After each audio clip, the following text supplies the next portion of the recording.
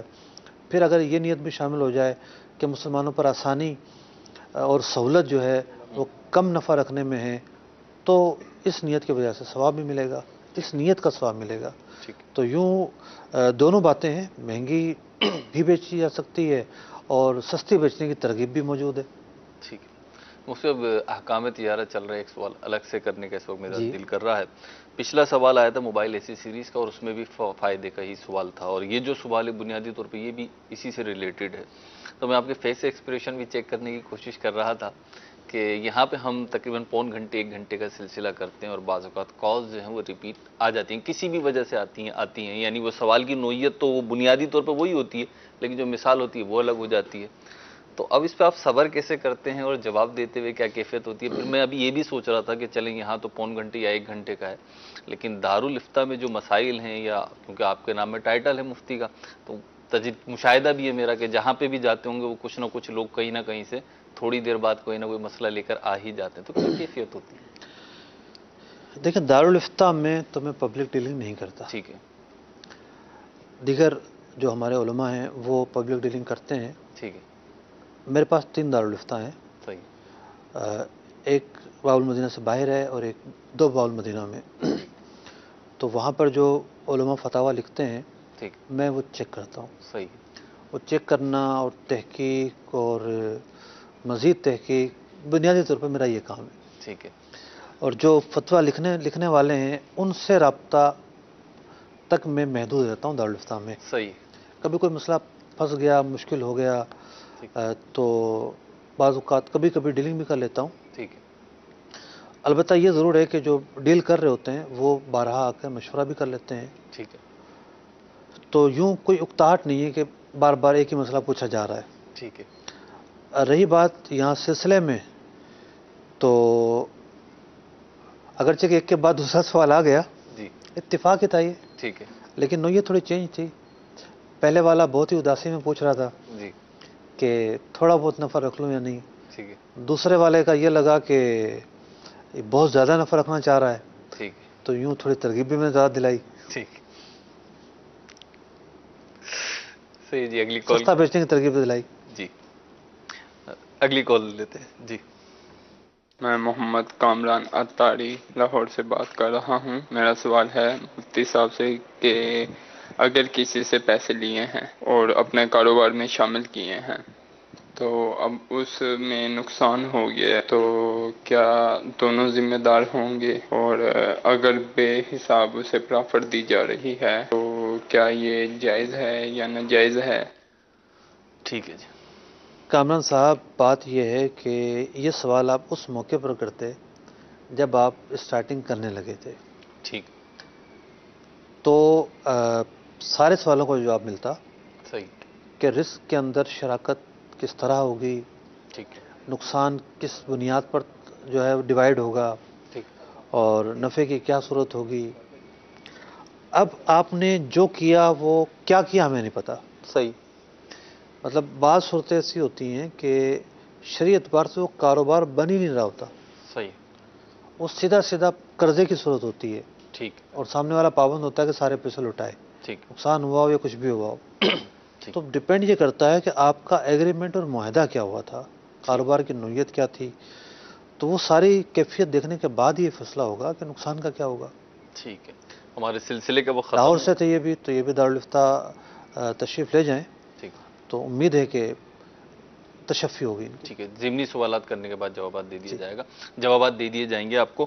اور آخری بات مفتی صاحب سے میں پوچھتا ہوں وہ یہ کہ یہ ہماری آخری اتوار ہے اس اعتبار سے کہ صرف احکام تجارت ہوا ہے, اور آئندہ اتوار ہوگی 8 جولائی, اور 8 جولائی سے مفتی صاحب صرف عشاء سے پہلے تک نہیں ہوں گے بلکہ عشاء کے بعد بھی ہوں گے. میں چاہوں گا مفتی صاحب خود ہی ارشاد فرمائیں عشاء کے بعد کیا ہوگا.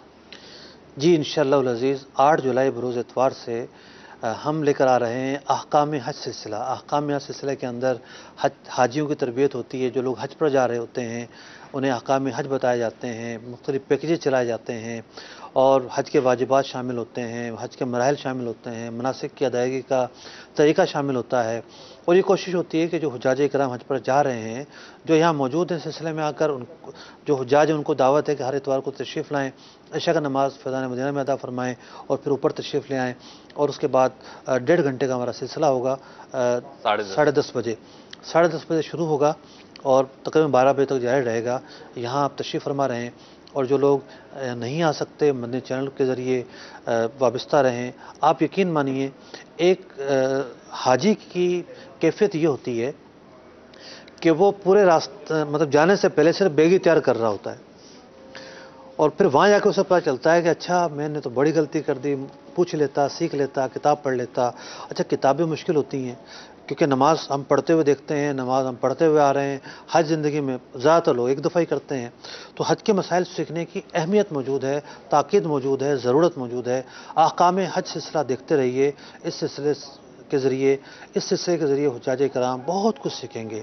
اور ایک اور بات عرض کرتا چلوں کہ آج رات عشاء کے بعد بھی ہمارے عبدالحبیب بھائی حاجیوں کی تربیت کے تعلق سے ایک تربیتی پروگرام کر رہے ہیں، اس کے ساتھ بھی وابستہ رہیے، ممکن ہو تو وہاں بھی شرکت کیجیے۔ 9:45 بجے شروع ہوگا، اور ورنہ مدنی چینل کی اسکرین پر ایک پرکیف مطلب کہ حج کی یادوں پر مشتمل، حج کے تذکروں پر مشتمل، حج کی ادائیگی کا طریقہ، پریکٹیکل، اور بہت کچھ سیکھنے کو ملے گا۔ اور سب سے جو بنیادی چیز ہوگی کہ بندے کے اندر تڑپ پیدا ہوگی، لطف پیدا ہوگا۔ اور عبدالحبیب بھائی تو ماشاءاللہ ویسے بھی جب سے میں دیکھ رہا ہوں شاید انہوں نے کوئی سال مس کیا ہو حج پہ جانے کے لیے، تو یوں ان کا ایک ماشاءاللہ بڑا اچھا انداز ہوتا ہے حج کی تربیت کے تعلق سے، تو اس کو ضرور دیکھیے گا۔ صلو علی الحبیب صلی اللہ تعالی علی محمد صلی اللہ علیہ وسلم۔ تاجر جو متقی ہو، جو سچ بول